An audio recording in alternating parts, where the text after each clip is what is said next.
Great Lakes Compact will be a regional agreement among the 8 states.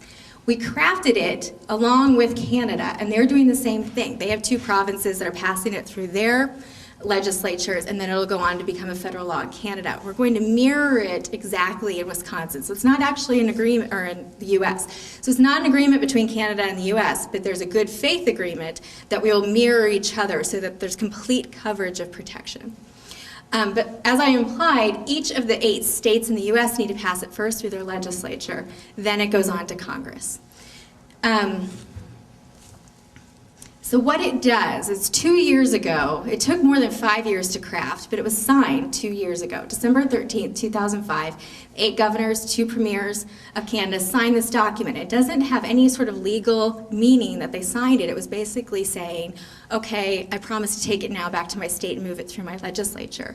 What they were also saying is, I will pass it just as it is that we put 5 years of work into. I'm not altering that unless it needs to be improved for my state. Another thing is that it came sort of like with fill in the blanks. It has some holes in it. And each state needed to decide how they wanted to fill in those holes. Again, by strengthening it, not weakening it. You can't deny the intention of the bill, but you can plug in your own numbers. And so each state needed to decide how they wanted to do that. And really you have two ways. 1, through your state legislature, or 2, through your Department of Natural Resources, or whatever the equivalent might be. But before I get into that any further, just the basic compact then that we're looking to pass does a few different things. Basic goal is to retain that authority over the resource here in the region.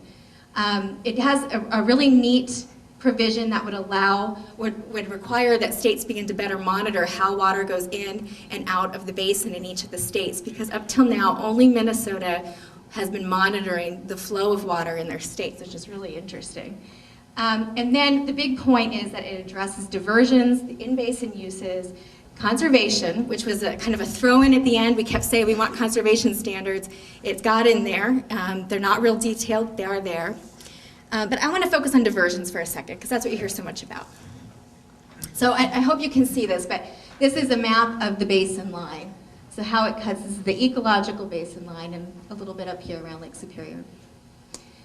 So, as I said, WRDA says, the current federal law, if you want to take water outside that basin, 8 states need to agree to it, but we don't really have any standards for how that works.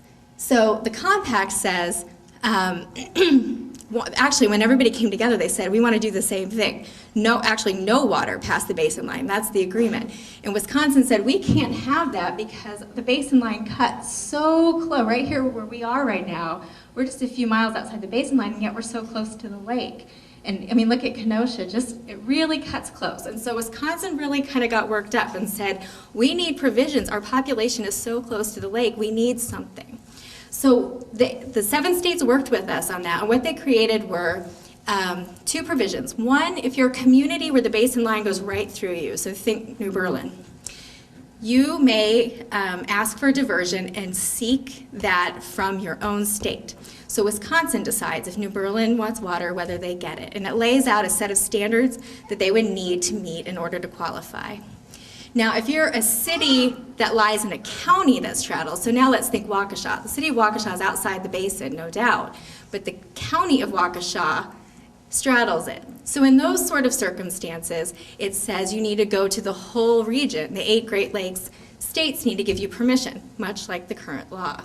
But this time, when you do it, you have to meet these certain provisions and standards to do it. So now we know what we need to do in order to qualify for water, and other states know what they need to look for when they decide whether we deserve it or not. And it's very clear, it's science-based, and there's an appeals process. So if Illinois looks at ours and said, well, you're supposed to show how you'll use this water, how you wisely use it, and we're not seeing that in your application, Waukesha, for example, can go back, take another look at it, implement a new program, better write it out, whatever they want to do, and go back and ask for it again. What's currently in place? And it's a good question to ask. It's the Water Resources Development Act. The United States does have this one law. It's 2 pages long. And it says if you want to take water outside that basin line, you need the permission of the 8 Great Lakes states. No matter where you are, if you're on the outside of the basin line, you need the permission of the 8 Great Lakes states. Problem with this law is it's extremely undetailed, non-detailed. It doesn't say anything more. I mean, it literally could be we could say, Michigan, we'd like some water, and they could say, well, we're really angry, the Packers won. No. I mean, there's nothing more there, and because of that, it is susceptible to litigation, it's susceptible to being overturned. It's considered legally a very weak document that's protecting our Great Lakes. And one last thing I want to add is urgency. We need to get control of this area regionally before the federal government does. In 2011, there's going to be another U.S. census, and it's very likely that the water-thirsty parts of our country, the Floridas, the Georgias, the Arizonas, the Nevadas, are gaining population. And with that, they're going to gain some political control. And if we haven't, before that time, taken control of the resource regionally, we're worried that the federal government will, and it won't be in the way that we would have liked. Governor Bill Richardson actually named us by name, saying that water-producing states like Wisconsin, I love that, like we're all sitting together putting H's and O's together making water, but in talking about how we need to start thinking about sharing water. And we said, that's a really bad idea, you have to quit talking about that. And, but then he did again in October of the same year, again talking about water delivery. He was in Nevada, a water-thirsty state. How are we going to get water here? And names us again. States like Wisconsin are awash in water.